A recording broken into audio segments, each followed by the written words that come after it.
So as we've treated everything in silos, that's a lie.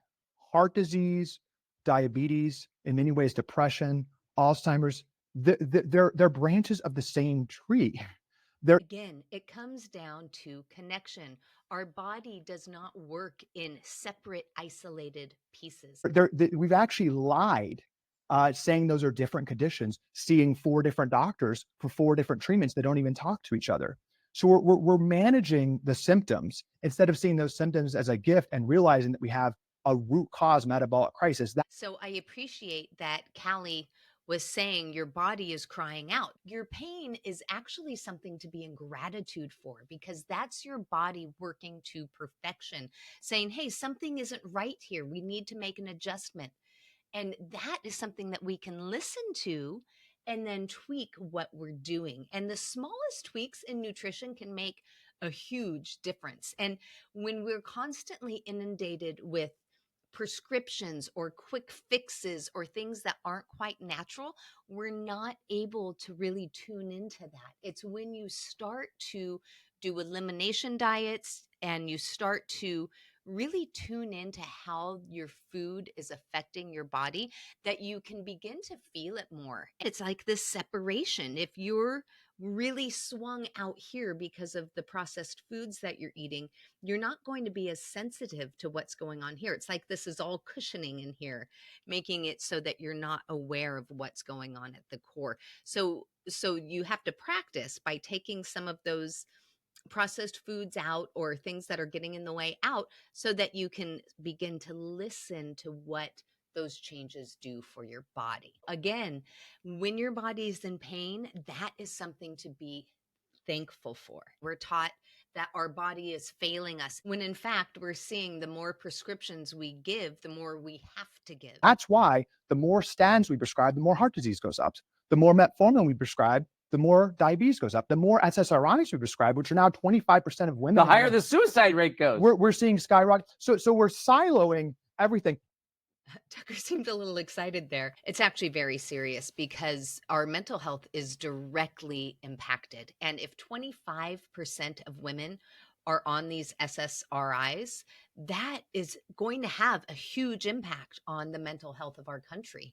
This is a fantastic interview from Tucker Carlson with Callie Means. If you're not aware of Casey and Callie Means, Callie was a lobbyist for Coca-Cola and he knows the industry inside and out. And Callie's sister, Casey Means, was a surgeon who began asking questions into why we're having such a crisis in the United States and how come the actual metabolic issues are not being addressed. In this episode, we're going to be looking more into this interview and the three reasons why Callie Means believes we should not be investing in Ozempic. Let's keep going with these gentlemen. Diabetes and prediabetes is the root of almost everything. You have very few people with heart disease, with many forms of cancer, with dementia, with all these. This is the lie that's being told. When my sister graduated Stanford Medical School, she had to choose between 42 specialties. She was a head and neck surgeon. Then into fellowship was going to be even the smaller part of the body, 1 millimeter of the fit. That's what doctors devote their lives to, like literally a millimeter. Yes. That's a lie. That's a lie. When she was cutting out sinus inflammation, right? She looked at a patient's report. They had 60 pages. They had prediabetes, they had depression, they had heart issues. She didn't speak to those doctors. And she was never trained how the inflammation that she's cutting someone's face open and taking out, not once at Stanford Med School was she trained or even brought up why that person has inflammation in the first place. That surgery, Medicaid will pay $20,000 for that, along with all the other comorbidities the patient has. We're training doctors, right? Medical schools, pharma companies, hospitals, doctors, nurses, insurance companies. They make money when people are sicker for longer periods of time. The way to do that is to silo conditions. That's why Ozempic is so important, because obesity is not a siloed condition. Obesity is a visible example that we are losing our way as Americans, and treating that in a silo is just medically not going to work, and it's happening because of corruption. And here again, what he's speaking towards is this separation, keeping all the parts separated rather than in connection with each other. Everything works in connection. And so when we can grab a hold of that and focus on healing the connections, then we can begin to thrive. And also, that makes me wonder, how many of you have diabetes? I had borderline gestational diabetes. I have to admit that when I took that test, I had no idea about diabetes. And so the night before, I ate pasta and I ate ice cream. And then I went in the next day and took the glucose test. And of course, my blood sugars were elevated based on what I ate. That was one of my big red flags. And I've had multiple big red flags around health that have really taught me. And one of them was having that gestational diabetes. So I monitored my blood sugar levels 4 times a day and learned a ton. If you can afford it, pick up a glucose testing kit and start testing your blood sugar so that you know how your body's reacting. It only took me seriously like 2 or 3 days to begin tuning in. Pretty soon I could tell without testing if my glucose was going to be elevated. And then there were surprises too. Like, I had no idea that peas were so full of sugar that they would convert so quickly into sugar in my body and my glucose levels would be out of control. It's really fun to learn these things. It's empowering because then you can use that information to make choices. So, again, if you can afford it, start testing your blood sugar. You will learn a lot about how your body reacts to foods, and then you can begin listening and tuning into your own body's reactions. I might add that gestational diabetes typically goes away once the baby is delivered, and it did with me as well. However, if you have gestational diabetes, you then have a 50% higher chance of getting adult onset diabetes. Now that I have a 50% higher chance of getting diabetes, I am particularly more aware of what I put in my body. And I count that as a blessing. I am so thankful that I had that gestational diabetes and I had the opportunity to learn about it and to learn about how my body reacts to sugar. So, yes, it was not a great thing to have to do. And yeah, I didn't love testing my blood, but actually, I learned a lot. And I actually did start to enjoy the process of figuring out how my body reacts to foods. So, just know that sometimes something that seems like a negative can actually be a positive in your life. This interview that we're looking at is really about Ozempic. And Callie's going to give us 3 reasons why we should not be reliant on Ozempic. Let's hear what he has to say for reason number 1. The first point I want to make is that if a fish tank is dirty, you clean the tank. You don't drug the fish. And in America right now, So they won't notice. in America right now, we've got a very dirty tank. 50% of teens and 80% of adults are overweight. And this has happened in just a generation. We didn't become systematically lazier in the past generation as Americans and frankly suicidal. Something has happened, right? The USDA, which is completely corrupt, the guidelines that set nutrition standards, 95% of the guideline committees paid for by food companies, they say that a 2-year-old, that 10% of their diet can be added sugar. We have more money from agriculture subsidies in America today go to cigarettes, go to tobacco than vegetables. 90% of subsidies go to highly processed food. We've propped this industry up. Food stamps, right, which 15% of Americans depend on for nutrition, 10% of all food stamps funding goes to soda. We're the only country in the world that allows that. So we have Just soda? goes to soda. So So the U.S. government pays people to drink soda? the U.S. government, direct from the federal treasury, more than $10 billion per year go from the federal treasury to soda companies through the food stamp program. The number one item purchased with food stamps in America is addictive diabetes water. Hey, addictive diabetes water. That's incredible that our government's paying for that. 10% added sugar for children is outrageous. That's added sugar. That's not natural sugar, like the natural sugar of an orange. No, that is sugar that they've added into the product. And no, we should not be allowing 10% added sugar for our young kids. I have a friend whose mom used to put Dr. Pepper in her baby bottle. And I never knew that people were so insane that they did that kind of thing, but they do. I've seen it since. And talk about disconnect. Where's the logic? Where's the thinking that you're literally putting diabetes water, sugar, and syrup into this pristine, gorgeous baby or toddler? The disconnect is astounding. And again, if we can gain health, maybe we wouldn't be making choices like that. Obesity. We have a dirty tank, and pharma has basically changed our consensus reality to say, when all these things are happening all at once due to environmental factors, our savior, you do the math on $20,000 per patient, 80% of American adults, we're talking, and this is clear on Wall Street, food stocks are going down, pharma stocks are going up because they're doing cartwheels on Wall Street. This is on track because of government funding, because we stand to put trillions of government funding into this drug to be the most successful drug in American history. Okay, so he didn't stick with the metaphor of the fish and the tank for very long, but reason number one for Ozempic is if the tank is dirty, you don't poison the fish, you clean the tank. And so far, all they're doing is poisoning the fish. There's been no effort to actually clean the tank, being the cells of our bodies. Instead, they're putting tons of money, droves and droves of money towards poisoning the fish and getting us to accept that poisoning the fish is the answer. And again, Callie takes this back full circle to suicidal ideation because our gut and our mind are so intimately connected. In fact, most of our hormones are produced in our gut.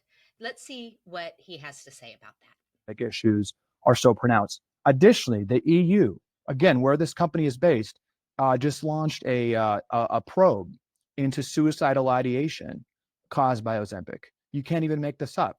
But the EU is doing a massive probe because there's so many reports of increased depression and increased suicide. Now, I was debating a Harvard doctor about 6 months ago, and I brought this up because it's kind of obvious. Your serotonin, what produces your contentment and happiness, 95% is made in the gut. And again, Ozempic essentially is gut dysfunction. So when you mess with the serotonin and mess with the gut, a lot of unexpected things happening. And very understandably, and really what's to be expected, is we're actually seeing reports of a mass increase in mental health disorders and even suicidal ideation from Ozempic. Kind of you just back up and ask, this miracle drug is too good to be true. It's really coming through. Wait, so you're saying there could be a downside? It's not perfect? 30% of people. What a freaking trade-off. Are you kidding me? Are you kidding me? All of this disease and then the suicidal ideation, because what Ozempic does is it paralyzes your stomach. It affects your gut. And so it affects your serotonin, which is what's going to bring you happiness. Are you kidding me? We are seeing so many cases of suicidal ideation and mental health disorders, and we continue to be like, here, take this drug, take this drug. It makes me so mad. It makes me so mad. What's even more insane is that this product, Ozempic, is made in Europe, but Europe does not use it. They will not allow prescriptions of Ozempic in the European countries. Okay, and here's Callie with reason number 3, total corruption. Drug medically is a absolute disaster. Medically, it's a disaster. So all you need to know is that Novo Nordisk, the company that makes this drug, recently passed LVMH to become the most valuable company in Europe. So this company, most valuable company in Europe, they don't allow this drug for obesity in Europe.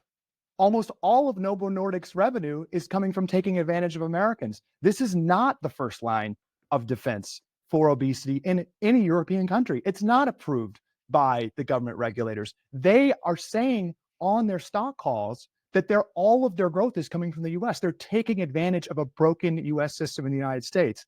And when you dive into it, even people in the United States who are getting government funding, insurance funding for this drug don't have to pay for it. 30% of them go off the drug within 3 months. So even though they're fully being paid for it, we're being told this is a lifetime drug, There's lawsuits coming, just reported in the past couple of days, on gastrointestinal issues and stomach paralysis. The drug itself essentially is stomach paralysis, not be able to process food correctly. And there's studies now saying that stomach paralysis, the really messing with your ability to digest food, actually stays after you go off the drug. So there's lawsuits now with people with severe gastrointestinal issues after coming off the drugs that's being pronounced, and that's coming out in lawsuits. Additionally, because of that, you're consistently seeing patients who go off the drugs gain the weight back. So that's almost, I think, universally accepted even by Novo Nordisk. When you go off the drug, you gain the weight back. But again, we're seeing most people that take the drug within the first year come off it because the gastrointestinal issues, the stomach issues are so pronounced. Additionally, the EU, again, where this company is based, just launched a probe into suicidal ideation caused by Ozempic. You can't even make this up. But the EU is doing a massive probe because there's so many reports of increased depression and increased suicide. Like, what is that? That we are pushing it over here despite the known and obvious repercussions, and that the people producing it won't even allow it in their countries? How could they do that? You are transitioning like perfectly into the third point, which is that the reason Ozempic, I think, is such a important story in America today is because it's really, again, it's the Rosetta Stone of understanding corruption. Our institutions, particularly the healthcare industry, has completely let us down. And you just step back and think about it. Pharma is the largest spender on TV news ads. It's the largest spender. Novo Nordisk specifically is the largest spender on foundational obesity research. It's the largest spender on medical groups like the AAP. It's one of the largest funders of actual civil rights groups. So you actually can't even believe this, but Novo Nordisk is paying the NAACP to say that not supporting Ozempic is a civil rights issue. So you're racist if you're against giving kids a diabetes drug? It's on the NAACP website, and the NAACP is a registered lobbyist for Ozempic, saying that you are a racist because there's disproportionate issues with obesity in certain communities, that you're a racist for not supporting government funding for Ozempic. Of course. And the NAACP takes money from the drug maker? They're a registered lobbyist for the drug maker. How can the NAACP be a registered lobbyist for anybody? They have a lobbying organization. They have to declare who their lobbying clients are. And as reported in NPR very recently, they are registered as a lobbyist for Novo Nordisk. And on their website, they're saying it is an example of systemic racism to not support federal funding for Ozempic. So this reason number 3 for not buying into Ozempic, the total corruption that surrounds it. Freezing your gut is the complete opposite of what we need to be doing to make this country well. What do you mean total corruption? I've seen ads for it on TV. They play it all the time. Certainly those commercials wouldn't be lying. We're saying that pharma buys TV spots not to convince people to ask for specific drugs from their physicians, but to subvert the news business? This is an open secret working for pharma. I never even thought of that. This is an open secret. The kind of silly ads you see between the news breaks, the points of that is not, it's marginally to impact the customer, but the pharma's already got that. They've already bought off the doctors. They're good on that. No, this is an open secret.